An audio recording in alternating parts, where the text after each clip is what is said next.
It's time to do outlaw shit.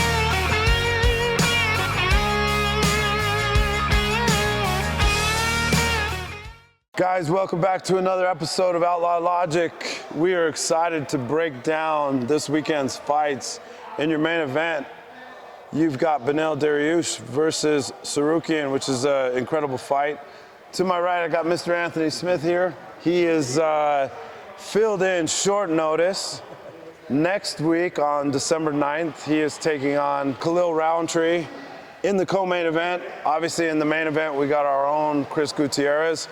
But this weekend, December 2nd, we have Cody Brundage making another appearance in the UFC Octagon. And a side note, about a month ago, the UFC and ESPN called me and asked me, hey, would I do a tribute and a conversation about my battle with cancer? And we're almost marking a year to date being cancer-free, so obviously we're really excited about that. But in the prelim portion of this weekend's card, they're going to show the tribute that they did about my fight versus cancer. The reason I'm excited about that is just to give hope to the people that are dealing with a lot tougher situation than I've had to deal with. Yes, I lost a kidney. Yes, I was diagnosed with cancer, but there's people around the world that are dealing with a lot worse than I had to deal with. And so I hope just a quick snippet of all that someone finds hope in that and they continue that fight that is in front of them, because we get the opportunity to talk about fights, which is a fun deal. Anthony and I get to make a living in this space, but those people out there, the true warriors, you guys fighting illness like that or disease like that, continue to have hope, and I hope that helps anyone, someone, a lot of people. But anyway, getting back to what we're doing here, we've got another episode, like I said. Continue to like, share, and subscribe. Mr. Anthony Smith is going to assist me with this. So let's talk about real quick our main event. Anthony, we've got two guys. You were just saying right before we got on that the Tsarukyan Gamrot fight is one of the fights that you love to rewatch. So we got Beneil, who's such a vet and an overall just specialist. Obviously great on the ground, but his striking has come such a long way. What are your thoughts about this fight? Well, if you look at common opponents, they both fought Gamrot. Yeah. Gamrot won a unanimous decision over Tsarukyan, but it was really tight. I mean, that fight could have gone either way, and I don't think anyone would have really complained with who won.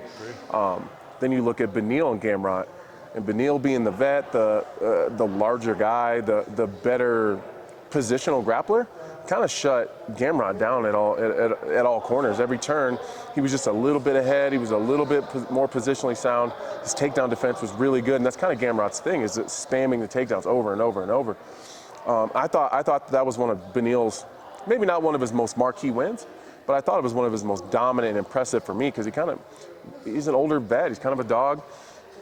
Goes in there with one of these young up-and-comers and kind of shuts him out. So I kind of see this one going a little bit the same, especially coming off of the Charles Oliveira fight. I think Tsarukyan's fantastic. I think he's a future champion, at least a title challenger. But I think Beneil's kind of been there, done it all, he's seen it all, and he has something to prove. And I think that makes a difference to vets. When they have something to prove, there's just something inside of you when they bring a young up-and-comer, a guy that's being touted as the next title challenger or a future title challenger. I think that's when you see some of these vets at the top of the divisions really show up. So Anthony, as a vet, obviously you could speak really well about that. What is your thought when you go into a fight like this in Beneil's shoes, where you've got Tsarukyan, who obviously is talented, he's athletic, he's young, he's come on the scene and done a lot of good things. As a vet, though, when you're, like you were mentioning, is your mentality more like, I'm going to show you? Is your mentality like, I got to slow the pace down on this thing? Is it none of the above? Like, what's kind of your thought process as a vet in that? I think you got to make sure that you slow them down. The problem with these young up-and-comers is they start so fast and things end up in this kind of jumbled mess, which is where guys like Tsarukyan and Gamrot really thrive. They create the chaos, and they're transitional and opportunistic grapplers for the most part. A guy like Beneil, if he can just slow the game down, if you go from 100 and just slow the pace down to 90, then he can start forcing them to be more technical and make better decisions.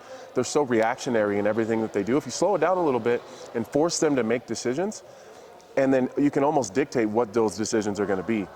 I think that for a guy like Beneil, that's what he has to do. He's got to slow it down a little bit, be safe, keep his hands tight, and don't get into that Charles Oliveira mess where, Charles is the same way. Like, Charles has that young guy mentality with the old guy kind of veteran type of dog and tenacity. And that's why Charles is so special. He fights like a young guy, but with like veteran mentality behind it. So he let Oliveira pull him into that a little bit, and that mess, and get kind of chaotic and crazy, but Charles is also a vet, so he can keep that going. I think if he can slow him down a little bit and just force them to be more technical and force them to make decisions and kind of walk them down a road, I think Beneil can win this fight. I don't want to say easily, but I think he can be fairly dominant if he can slow them down and force them to be technical with him. So one of the things that I've noticed about Dariush in his striking has been that he has fixed some of his flaws on his feet. One of the things I would say the most is his balance. His balance has become a lot better, and positionally taking inches instead of trying to go find miles like a young guy sometimes. He has done a good job of being able to walk guys down, find opportunistic striking, obviously use it to blend in his grappling or his wrestling, and I think that's one of the ways that he's made a resurgence. Actually, I think he's made his resurgence after he fought Alex Hernandez. When Alex Hernandez beat Dariush and came on the scene as a young up-and-comer, that was a big win for him. And for Dariush, he's got to dig deep and go, man, am I still the fighter that I thought I was before Alex fight? And then he's proved to himself that he could do this, and he's also figured something out on the feet. I think mostly patience. Do you think on the feet, do you think in this fight that it stays on the feet long, or do you think this becomes a wrestling grappling fest right away and the feet's just kind of a neutral thing that happens? I think that Beneil's stride, I think you're 100% right, that he's hitting doubles and singles and not being a home run hitter anymore. And that worked for him here and there because he's got natural heavy hands. He's got a lot of power naturally. If I was Beneil, I'd keep it on my feet as long as possible. And that's kind of what he did with Gamrot. He defended a lot of takedowns, and then Gamrot started having to kind of come underneath of him and try to keep a hold of him. Tsarukyan will strike. He'll stand out there and he'll let him fly. But he's always looking for an opportunity to shoot a takedown. That's where his game is. That's where he wants to be. I think Beneil is got such good takedown defense. I think that he's a lot more comfortable on his feet, and he's not rushing it, and he's got plenty of time. He's not worried about his conditioning. I would suspect Beneil's going to keep it on his feet as long as possible until he starts to get Tsarukyan frustrated. The question I have in this fight regarding the exchanges, whether it's on the feet or against the cage or on the mat, is the young and explosiveness of Tsarukyan. Can Beneil handle that? Because Beneil's not a fast twitch fighter. So can he handle that? And that's been one of the things that has hamstrung Beneil a little bit, is when he goes against some guys that are fast twitch guys. Yeah. And so can he handle some of that and be able to get into what you're talking about, get into his game, find his swag, find his groove, get into the pace he wants to fight? Do you think he can maintain that with his opponent in front of him in Tsarukyan? Not for 25 minutes. Yeah. Not for 25 minutes. At points, I think when he has to, I think he can, for short bursts and short periods, at least to get to a dominant position where he can hold, slow him down, and then start technically walking through a pass or whatever. But I think if the option is lose the position, end up on your feet, I think he would rather do that than continue that wild scramble that Tsarukyan and Gamrot and that type of style. But I think if the option is to keep up with him or end up on bottom, I think he'll keep up with him. I don't think Beneil wants to end up on the bottom. I think he'll fight tooth and nail to end up on top. But I think he would rather let him go and restart than because 25 minutes with a young guy like that, it's a long time if you let him fight at his pace. Do you feel like Tsarukyan goes in here with a good tight defense, maintains the center of the cage, it basically employs his tactic of I'm going to get my opportunity to shoot on you, Do you think he just does that as many times as he can, eventually starts to wear down an older vet in Dariush, and then finds his pathways into victory that way? Especially given the stylistic matchup that is in front of him. It's one that I don't know if Tsarukyan has actually seen yet. Trying to think of his past fights. A guy like Dariush, I don't think he's faced a guy like him yet. So what's your thought process regarding that? If I'm Tsarukyan, you have to control the center of the cage. You have to, if you want to get a takedown on Beneil, your best bet, and maybe your only opportunity, is going to be to get him to the fence. And take away one area or one direction for him to escape. I think that he has to mix it up. He's going to have to remember that failed takedowns aren't necessarily failures. He's going to have to go over and over and over and over, because for the first 2 or 3 rounds, Beneil's going to be a monster to take down. But if you continue to make him work and force him to work harder than he wants to, and you make the fight harder in positions where maybe Beneil wasn't necessarily expecting it to be, that's when you start getting it. That's when you kind of sneak behind the line on some of the bets. But sometimes even myself, where I'm like, I'll be fine here and here. I know he's going to be really tough here. But those things that you kind of gloss over, you're like, yeah, I'll be fine there. When you're not, then you're like, oh shit. Like I was expecting to have problems here and here, but not here. And I think Beneil's probably expecting he's going to be able to defend most of the takedowns. But if they never stop coming, and then he ends up in these weird scrambles, and even if he doesn't get the takedowns, but he's forcing Beneil to work more than he wants to, Beneil doesn't want to fight at a super high pace for a long period of time. He wants to slow it down and force you to be, because if we're talking technique for technique, in the grappling area, Beneil is in my opinion, is much better than Tsarukyan. I think if he can force Beneil to work harder, you can start leveling that out a little bit. So interesting thing just happened yesterday. So actually this week, what happened is Tsarukyan's camp and Bobby Green's camp, who we're going to talk about. We're going to talk about Bobby Green and Jalen Turner, the co-main, here next. But these two get in a verbal confrontation. I don't know the exact history why this happened, but I guess the reason I bring this up is I don't think this affects Bobby Green at all. And obviously, no, this actually probably fuels him. I was going to say it would probably make him better. It's going to make him better, because I feel like he's already felt the fight nerves, and so that's what makes Bobby special. We'll talk about that in a second. But for Tsarukyan's camp, there's been a lot of disruption that happened that they didn't expect. Does that give Beneil any type of mental advantage, given some of the stress that they're dealing with just mentally through the week that they didn't expect to even have? Or is it just going to run off their back and kind of be more like the Bobby Green thing? You know, I've had Tsarukyan on my podcast a couple times. Excuse me, and he seems like the type of guy that would let something like that roll off. Like, he originally is from Russia, but he lives somewhere else. Now he's in Florida. He seems very like brother. It's no big deal, fine. But it's not just the initial problem with Bobby Green. Now they got security making sure that they're not going to be anywhere near each other. Now it's, am I going to see him in the lobby? Am I going to see him at the gas station down the street when I'm getting a bottle of water? Like, now it's a thing. For Bobby, Bobby's been an OG, is chaos, and he's comfortable in the chaos, and that's just Bobby anyway. So, but for Tsarukyan, you're already in a really tough fight. You're in a huge moment. This is the life-changing opportunity. You get a win over Beneil. That immediately puts you into the top 5. Whether they rank you in the top 5, who knows? But that puts you right there in the top 5. And big things come. So there's already a lot of pressure. Now you got King Bobby Green, yapping at you every time you walk through the lobby. How big of a deal? I don't know. But does it make a difference? Absolutely. So, prediction for this fight. You got Dariush in the vet. You got Tsarukyan in the up-and-comer. Vet trying to hold his place and say, no, this octagon's mine. I own this thing. Tsarukyan saying, no, I want to make a statement, like you just said, change my life, get my moment. Who are you going with in this fight? I mean, I think the Tsarukyan ceiling is very high, but I've just spent some time around Beneil, and I don't think that he's going to let that Charles Oliveira fight bother him too much. I think he takes the lessons from it. He's a guy that really leans into his faith and really believes everything happens for a reason. So I think he was able to let go of the negativity from the loss, take the positives that he can take from it, the lessons, fix what he had to fix, and accept that maybe he just had an off night.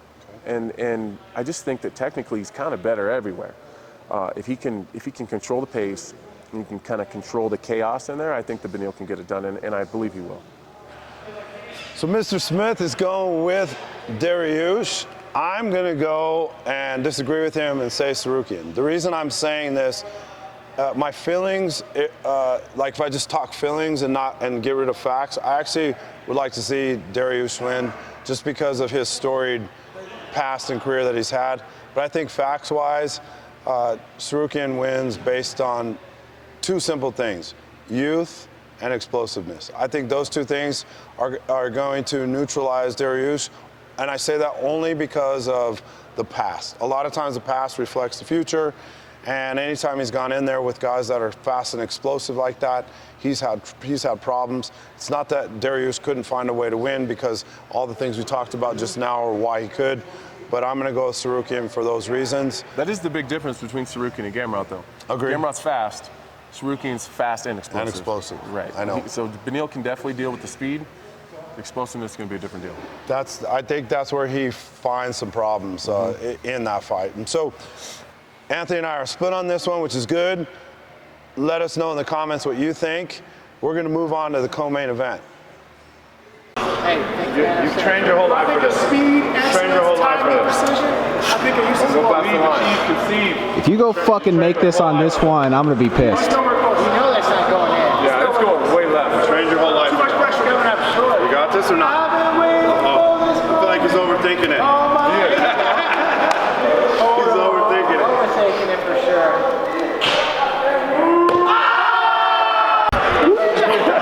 Why celebrate? There's never a doubt. Coach has 25 push-ups. He got that on camera. Let's go. No, it's 50 push-ups. He's got 50 push-ups. Main event, you got Bobby Green versus Jalen Turner. You guys got to remember, Jalen Turner is coming into this fight on short notice. He's going to have, by the time they get to the fight, around 10 days notice. Jalen Turner, I think, is probably the biggest 55er on the roster. He stands by 75ers and 85ers sometimes out of camp, out of weight cut week, and he looks very similar to their size. One of the questions I think right away I want to ask you, Anthony, is this weight cut Jalen's going to have starting today, obviously starting, a few days ago when he got the announcement for the fight, that weight cut is got to be first and foremost the biggest thing on their mind. Is making weight for Jalen Turner even possible? And if so, does his performance become affected because of the amount of weight he's had to get off? I think anything's possible. It's definitely possible. Is it going to make a difference in his performance? I think so, because he is so big. We spent we were riding scooters around Salt Lake City during that pay-per-view, and I could not believe. We're eye to eye. We're eye to eye. I fight at 205. He's a 155er, and he's not that much smaller than I am. In between fights. So, I think it makes a difference. I really do. I think that especially Bobby Green never gets tired. He fights at a really high pace. He doesn't get tired, and he never takes the gas. He never takes his foot off the gas with lots of pressure. And I also kind of seen some of Jalen Turner's media day. And sometimes when fighters speak, they're telling you the truth, and people don't always understand that. They think that it's just something they're saying in passing. But sometimes a fighter will tell you exactly what's going on. And Jalen was very honest that he didn't want to take the fight. He turned it down to begin with. And they bumped his money, and he turned it down. And eventually they came to him, and he didn't really have it. It wasn't really an option to say no. So there was a reason he said no to begin with. That's interesting. Yep. There's something he didn't like about it, whether it was the weight cut, the timing, the opponent, the matchup, the location. There's something he didn't like about it, and that bothers me if I'm in Jalen Turner's corner. So we mentioned earlier, Bobby Green gets into an altercation with the Tsarukyan camp. Bobby Green Bobby is a sweetheart. Like if you talk to Bobby is not just he's got absolutely a G in him, but he's not like thugging around wherever he goes. He's a real good dude. If you speak to him, he sits down. I've seen him take plenty of time for fans. Anytime I've seen him, he's been super respectful. So obviously he was provoked in some of this.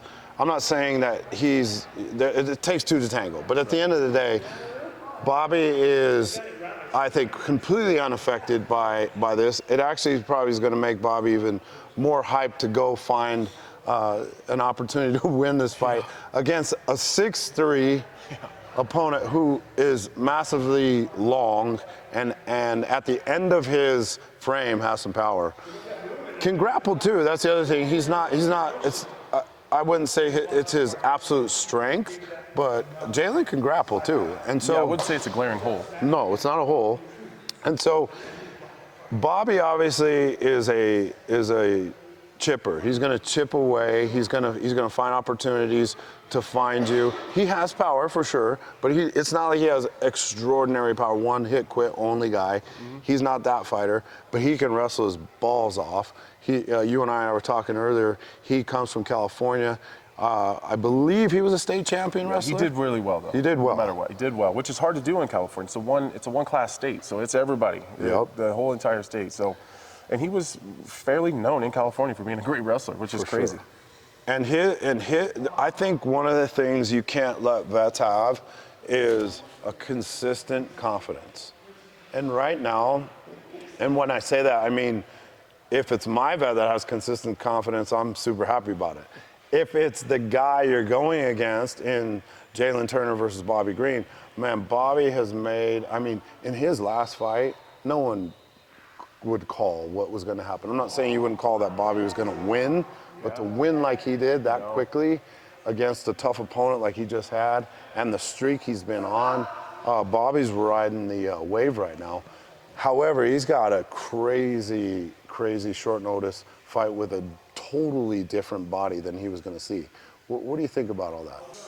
Well, I think that when you talk about momentum, if maybe I'm wrong here, but I think that Jalen Turner's coming off 2 losses, which in terms of momentum makes a big difference. He had the split decision loss to Dan Hooker, and then I don't remember who the one before was, but anyways, Bobby's on a streak right now, and he's feeling himself, and you can see it in his eyes when you talk to him that he's got a lot of confidence and he's got some swag going, and the most dangerous Bobby Green in the world is a confident one that just is feeling good,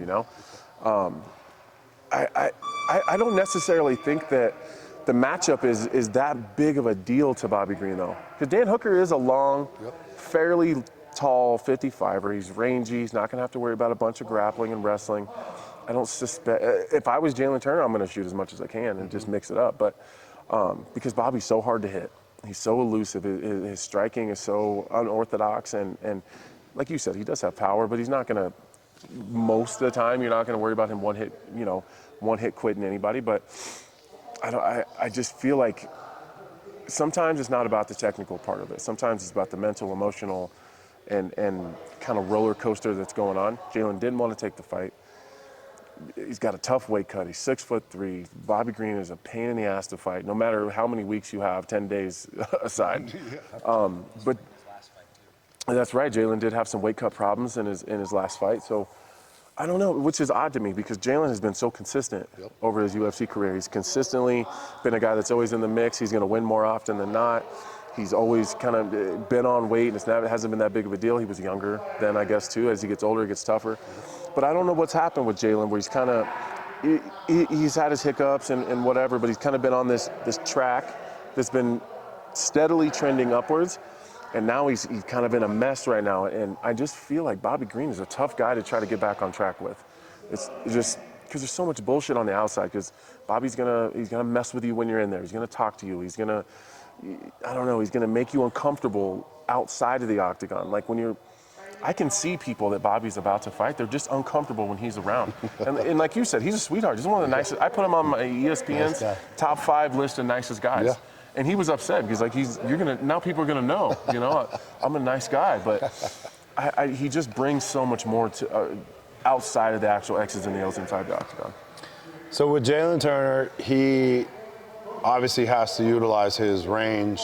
Yeah. He's got to, I think, even mix it up a little bit, potentially wrestle a little bit.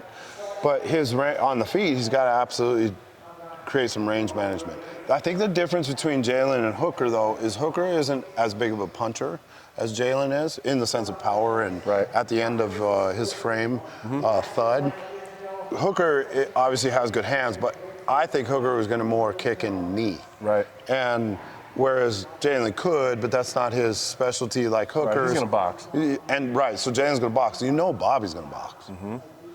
So with the height advantage, obviously you got some technical things that need to happen here on both sides. Shorter guy needs to find more mid-range. Longer guy needs to stay in longer range. And then my wish would be that Bobby Green would mix in some takedowns right away. But we all know that Bobby's a savage and he's a G and he's just going to go out there and do his thing. Not that he wouldn't wrestle if it was opportunity gave it to him, but he's not going to go employ that tactic. That's not his game plan. No. Do you think, though, that it's basically going to be a boxing affair? I do. And all the negatives that we've kind of already talked about for Jalen, we can't forget, like, if Bobby gets hung out to dry on the outside, he's got big problems. Yeah. Jalen is a great boxer. Yep. You know, people have used him as a training partner repeatedly for Anderson Silva. Yep. Because he's so dynamic on the outside and he's such a good, like, range management type of fighter.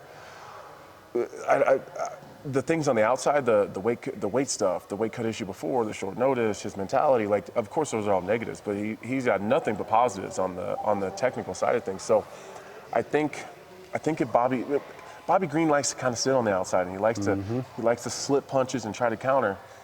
I don't know that Jalen's the guy you want to do that with right now, because even if you slip the punch, he's going to be too far away to counter, and he may catch you countering your counter. You only have 3 rounds in this fight. It is the co-main, so it's not like we have 5 rounds to figure this out. You got 3. Well, Bobby was preparing for 5 rounds too, because the Hooker fight was a 5-round fight. So that was going to be my point. I know Bobby.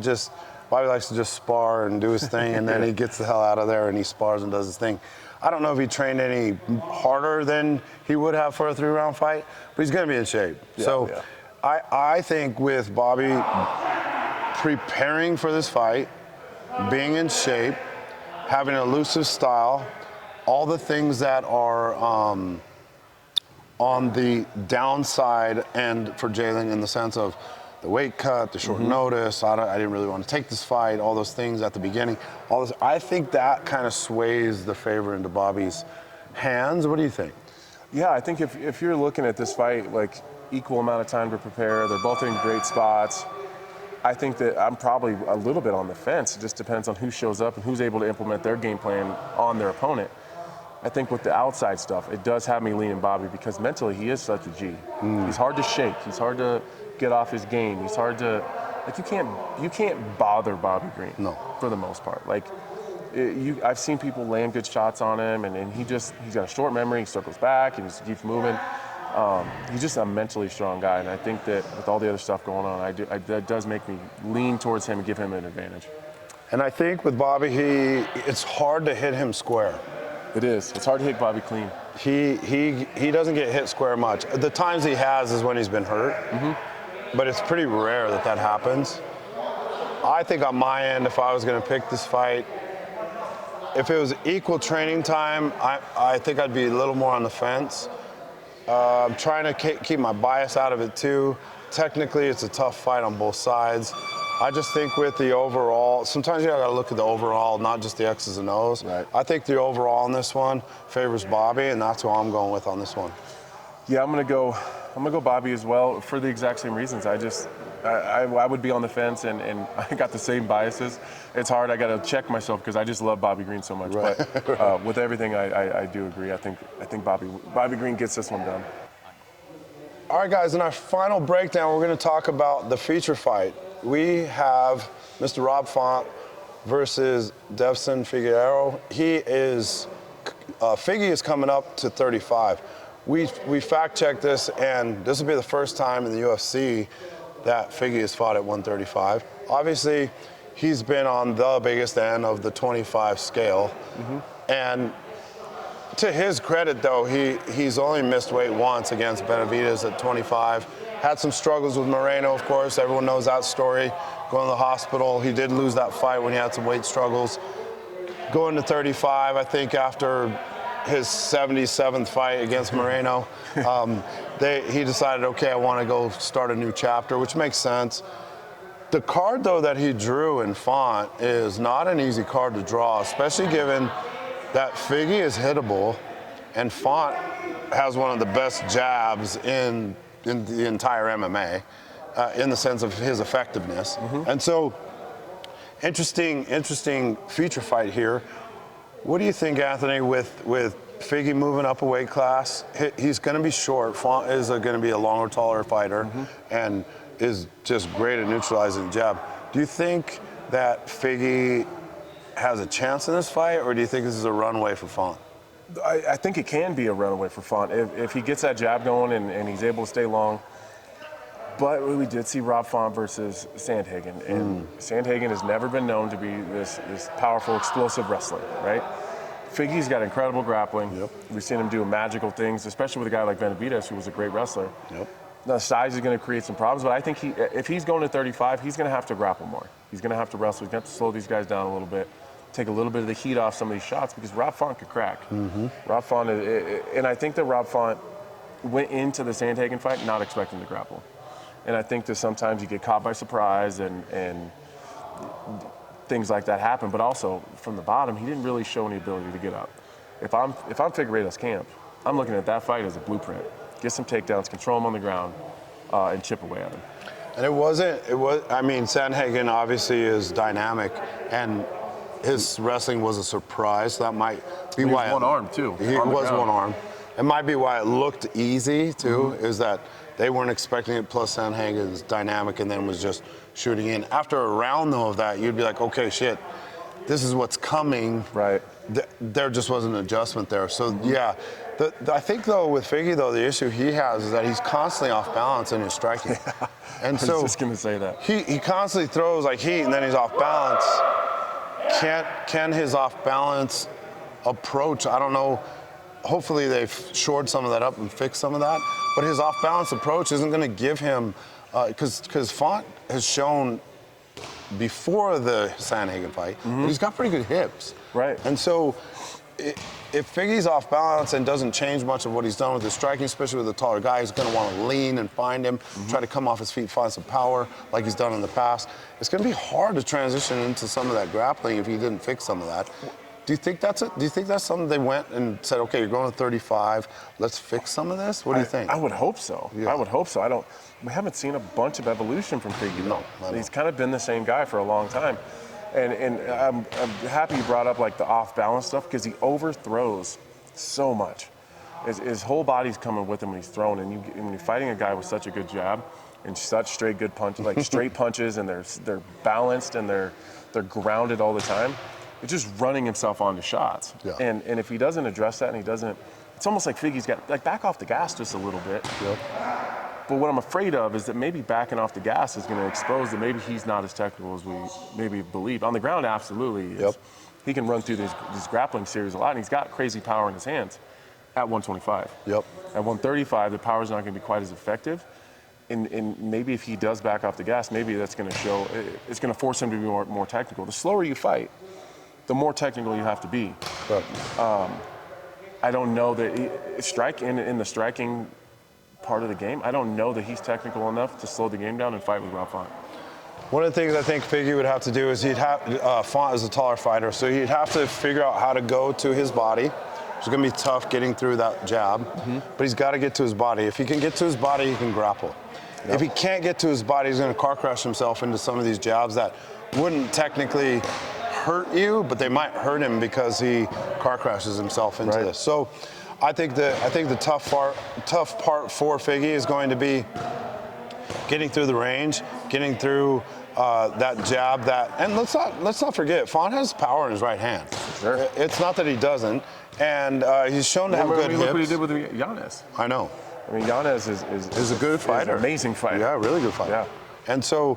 And we just faced Giannis, Jonathan Martinez faced Giannis, so I've seen him live against him. He's a really talented kid. So yeah, it's a great point. I don't think Figgy can get to Font's body. I think the way Figgy wins is just like you said, is he would have to grapple him, and you'd have to drown him that way and do what Sandhagen did. How do you get there? I don't know. I think that's the problem. He's going to have problems with that. He's shown a little bit of a gas tank issue in the past. For sure. And he'll take rounds off, too. Yes, and you can in 3 rounds. In a 3-round fight, you can't take off rounds. And to continue to eat a jab over and over and over again will absolutely tax your gas tank. And I mean, it's one of the best ways to take the gas tank away. Figgy would have to find the calf and he'd have to find the body in order to grapple. Even if he does it against the cage, I don't think that he'll be effective there. I'm taking Font in this one purely because I don't think Figgy can get through the range. Yeah, I'm with you. I think that it's Rob Font. If Figgy gets a takedown, he's going to be a problem. It's going to be a big problem for Rob Font. Whatever round that happens in is just a round that he loses. But I just don't know that Figgy can. Guys, we appreciate your support. Like I said, continue to like, share, and subscribe. Let us know in your comments what you think. Thank you, Anthony Smith, for your time. Guys, again, I want to reiterate, we got Cody Brundage on this card in Austin. He is fighting on the prelim portion. We have a full December coming up, the 2nd, the 9th, and the 16th. You get to see yours truly next week on the 9th in the co-main event. Chris Gutierrez is fighting in the main event, and Vince Pichel is going to fight somewhere on that card. I don't know exactly his placement yet, but Anthony and Vince are making short notice appearances. Chris is going to make his first ever main event appearance next week. So tune in for that next week. We're going to have some cool stuff about next week's card, especially given that the main event is my guy, the co-main event is my guy, and you got Vince Pichel on there. All vets that are doing great things. Let's go. So we're excited to do that. And then lastly, to remind you, on the 16th, you got 2 vets from Factory X fighting. You got Brandon Royval fighting for the flyweight world title, and you got Dustin Jacoby continuing to make his way through the top 15 at 205. We're excited to break all those down, complete the year. Guys, we appreciate your support and our growth. Remember, at 150 subscribers, we're going to give away a signed Venom item from one of these cards here in December. Might be yours truly, maybe. But I will get it signed for you, and I will send it, ship it off to you. If you are a 150th subscriber, hey, go tell your friends. Continue to help us grow this thing. As we do that, we'll continue to give out some of these gifts. And like I said, we appreciate your support. Let us know what you think, guys. Thank you again for your support. And Anthony Smith, appreciate you, dog. Hell yeah. Love you guys. Love that whole night. I live, love